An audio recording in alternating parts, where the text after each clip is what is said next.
Hi, this is Jaya. In this video, we shall see the summary of For New England, a poem by Judith Wright. Judith Wright is a prolific poet, literary critic, anthologist, editor, fiction writer, and active conservationist. She has received doctorates of letters from the universities of Queensland and New England and awards for poetry like the Grace Levin Prize twice and for literature the Australia Britannica Award in 1964. In 1970, she was elected a Foundation Fellow of the Australian Academy of the Humanities and has been a member of the governing body of the Australia Council. Her famous works are The Moving Image, Women to Man, The Gateway, The Two Fires, Birds, Five Senses, City Sunrise, The Other Half, Alive Poems, and Fourth Quarter and Other Poems. When we see the title For New England, we understand it is telling about the colonization of Australia by Britain. The British colonizers, they had to recreate a sense of belonging and homeliness in this new place. Because in Australia, the climate was very harsh and uncomfortable for the colonizers. And so what they did is, they started naming the regions where they came and settled, the names of the regions from where they came. That is, if from England, from one particular place, if they had come, where they settled in Australia, they kept that name itself there. Now, definitely, Australian climate and England climate is totally different. But anyway, they were very particular about naming these places about the same name which was the place in which they stayed in England. That is the case of New England also. Now in the USA also, in the eastern coast, we find a New England. So that shows that those people who came and settled there from England had named it as New England. And in the same way, in Australia also we have a New England, and this shows that these people have come from England and settled here. And in Australia, the name New England is completely a misnomer because Australia is in the southern hemisphere, and even the seasons are reversed from that of the England. And Christmas also celebrated in the height of summers, and the winter will not have any snow or that cold and driving winds. And what will happen is, in Australia we have the winds very cold and chill, which will be unbearable for these people. But somehow these people wanted to make it their own place, and they wanted particular trees which were from England to be brought here, and they thought by planting those trees they can feel that they are at home in England. And therefore they brought all the native trees and they planted them in the foreign soil of Australia. But since these trees do not belong to Australia, they had to be taken so much of care so that they will survive. Not only the trees, even the colonizers who had come from England had to survive in this difficult landscape of Australia, just like the trees which suffered to survive. And the colonizers' narrator may seem like when the colonizers write about Australia, they will write as though there was a vast empty place in England just waiting for the Europeans to come and settle there. But the reality is the lands were actually occupied, populated by most of the native people. They were themselves very high in population, and till date there is a fight for the opposition of the lands. And the idea of the relationship to the land and these people, that is the colonizers, is quite different from what the native people had. And this we can understand from their poetry, from their life writing, and even from the performances of the colonizers and the aboriginal people of the Australia. Because for the colonizers, this land is used for production. If it is not going to produce anything, then that land is useless. But for the natives, this land is sacred. It is like their body. And if their body needs care and rest, their landscape also needs care and even rest. And the landscape of Australia was really hard, and the climate also was very difficult.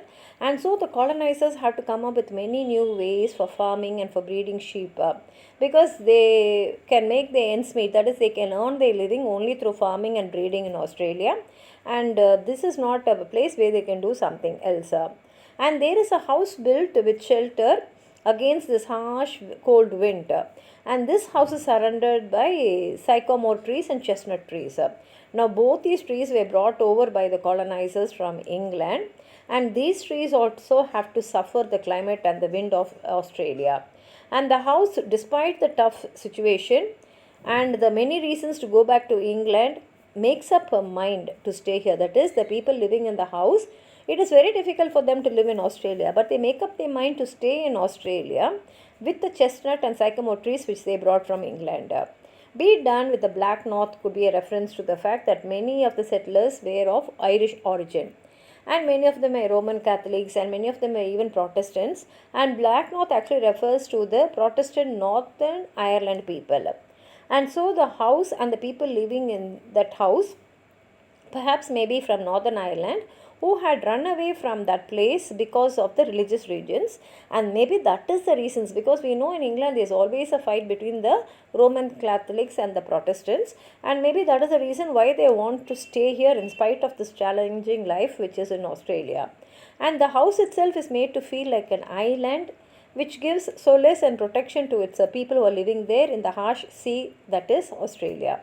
And it can also refer to the fact that England is an island and Australia is an island continent. And so the poet has two trees in her double heritage, that of her white parentage, that is, her parents were English, but she was born in Australia, so she feels that she is born here and so she is an Australian. And therefore, she wants to transplant her own history. And she remembers the voyages of the settlers who came to Australia. They were all seafarers, and she can imagine how the ship with sails would have looked like steamers on the sea. And when they discovered Australia, how much they would have celebrated finding that land.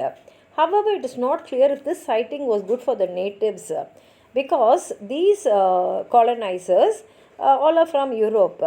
And when they came here, they burned down the Gothic tree or the old trees which were there, and they destroyed and the Galas, the natives, and the endemic, that is the Kakadu, pink and grey Kakadu.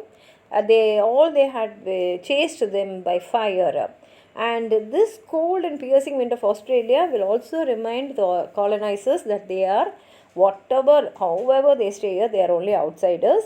And the poet is a personification of a traveler who has come to a crossroad where the reconciliation between the native and the colonizer is possible, where one of the parts could be that of the reconciliation.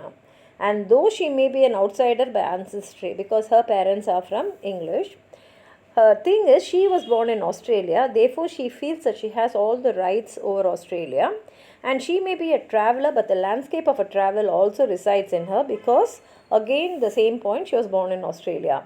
And therefore, as she survives the hills and the water that slopes off the hills to form a river and entering into the sea, she becomes one with the land. And she is both the gazer and also the object of the gaze. And unlike the colonizers who look at the land with utilitarism, she sees the land as her own flesh, like how the natives see. And the traveler is actually traveling in winter, that is, she is traveling in the end of her life. And in this winter, the dogwood is blooming. This could mean that the poet has come to terms with the southern Australian cycle of seasons. And therefore, the fruits of a body has assimilated to Australia so thoroughly that the orchard can fruit any time without actually waiting for the particular season in which it has to fruit. Yet, even in that moment when she, as the native poet, feels most connected to the earth, her bones recall that she carries in them memories of a different landscape and that she has a different history. And so suddenly she has to accept her outsider status in spite of her need to try to belong. And she concludes the poem by asking the wind to blow through her so that she comes to terms with a new identity, and there is hope to look forward to in life, like the green pastures. Now let's read the poem. Your trees, the homesick and the swarthy native, blow all one way to me, this southern weather that smells of early snow. And I remember the house closed in with sycamore and chestnut, fighting the foreign wind. Why it is a foreign wind is these trees have come from England. Here I will stay, she said. Be done with the black north, the harsh horizon rimmed with drought. Planted the island there and drew it round her.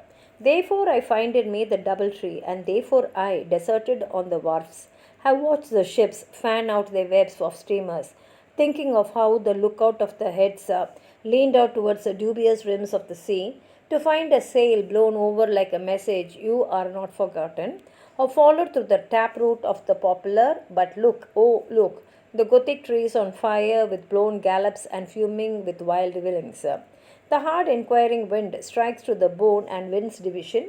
Many roads meet here in me, the traveller and the ways I travel.